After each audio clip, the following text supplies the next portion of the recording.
In the late 1950s, a filmmaker came to Birmingham with a rather unusual idea. He wanted to make documentaries that showed real people living real lives. Now his work is beginning to be seen as an important piece of social history. But at the time, well, not everyone approved.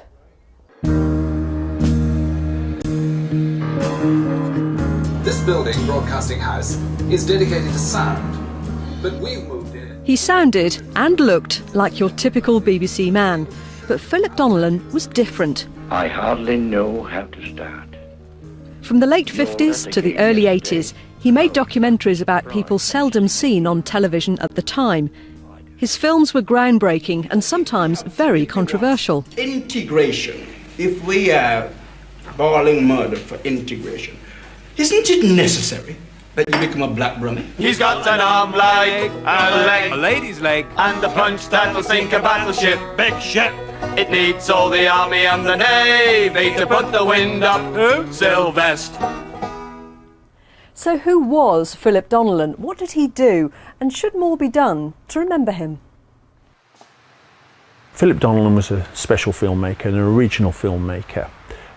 He produced a body of documentaries that sought to explore the kinds of lives and activities that in the 50s and 60s particularly weren't often seen on television. Some years ago, my father gave me good advice.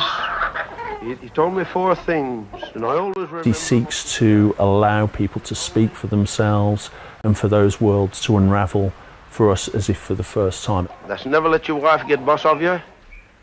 Never let your neighbour get too near your backbone. That is, have plenty to eat and drink. And he also told me never to back any horses, which I never do. And the last thing he told me was never to fight after I was 50. But Donnellan was an unlikely TV pioneer. He was born in Surrey, went to public school and was an officer in the army. He'd later say working for the BBC in the Midlands had opened his eyes to a whole new world. I suddenly found a world that was far more real than the world that I had been used to. And I wondered why I didn't see it on the screen. You had to get over the enormous obstacle, of course, of the preconceptions about the BBC. The fact that the BBC was always looked on as a sort of terribly upper crust thing, and one had the wrong accent and the wrong style and everything else. But the fact is, if you went to people honestly, people were waiting to open up their lives to you. In the early 60s, Donnellan made a film about Birmingham's black community called The Colony. You go to the pub with them and you're on the same site or anything of the sort. They share a drink with you. They'll take a joke as far as it goes. But when the job is finished, they just finish. He may have come from a different background, but Donnellan often clicked with the people he was filming. Earl Crook's dad was in The Colony and the two became close friends. Despite the fact that we do the same work, we collect the same wages and so on, we have a lot of things to exchange in common, yet we seem to be unable to get over the hump. I would say even for today it was very unusual, because in those days my father was ostensibly working class, blue collar, and Philip was definitely very establishment and very well spoken. And I know that off camera Philip and my father used to speak quite a lot. Again, as I say, as West Indian youngster, you weren't privy to adult conversation. But I am aware that Philip had quite radical views for such an establishment figure, and he was obviously interested in getting a standpoint from ostensibly the working class, or the blue collar class as it was.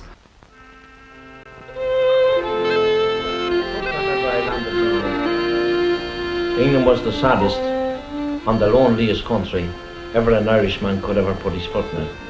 Very sorry to have to say about it now, because some of the English people have come around to understand the Irish way and everything like that. Donnellan made documentaries about working people across Britain, like The Irishman, a film about immigrant workers in the 60s. The communities he filmed now see his work as an important historical record. History just isn't the dukes and the generals and the admirals. It's the ordinary people who are part of history. They were the building blocks. And people are getting more and more interested in that. you know, the Irish had a huge impact on Britain, and they kind of not only built Britain in some ways too, but they, you know, made the history too. Do you think it still has a relevance today at all? I think, well, history is all important, I think, to show the young people what it was like when we did come over, like, you know. At the time, BBC bosses weren't quite so impressed. They thought The Irishman was shapeless, pretentious and boring, and it was pulled. But there may have been other reasons.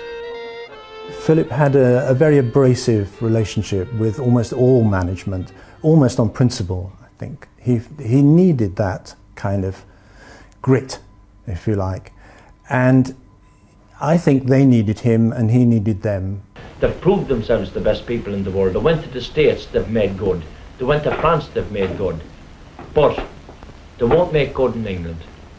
It's quite possible that Philip did just upset the wrong person. He could do that. He could be quite naughty sometimes about almost picking a fight with someone, particularly if he didn't think much of them, if he didn't respect them. My Johnny's gone. Donnellan didn't fall out with all the bosses. There were supporters too, and he needed their help when he turned his attention to more controversial subjects. They're not fighting for an ideal, just a soldier, just trying to do his duty to Queen and country, to Queen and empire. But what were they really fighting for? You ask them this question and they can give you no answer. Gone for a Soldier in 1980 was a critical look at the British Army. One or two people had seen it and said, oh no, we can't show this. And David Attenborough, who was Philip's boss at the moment, said, yes, we must definitely show it, because David realised that Philip was a good, all right, controversial, but an interesting film director. But it was touch and go. What is a soldier? A man forced down under the brutalising machine of military life. Gone for a Soldier was one of Donnellan's last documentaries. He retired in 1984 after 36 years at the BBC. It was a career he looked back on with mixed emotions. He'd be very cheesed off with the things that didn't go right, but he did actually manage to make films about the subjects he wanted to make films about, come hell or high water, because, as I say, he had the courage of his convictions. He wanted these people to be known and recognised and appreciated. Donnellan died in 1999, and almost 30 years after his final film was broadcast, there are now plans to open up a central archive of his work. So this maverick Midlands filmmaker could soon get the recognition some say he deserves. Ultimately, Donnellan is a classy and interesting filmmaker and deserves to sit alongside other famous filmmakers, whether they're in fiction or documentary. We don't have a good record of the millions of Irish men and women who had to migrate to work, nor do we have consistent and extensive records of Black and Asian people. And, you know, Donnellan's one of those people who went out to find out about those stories and allow people to talk about it.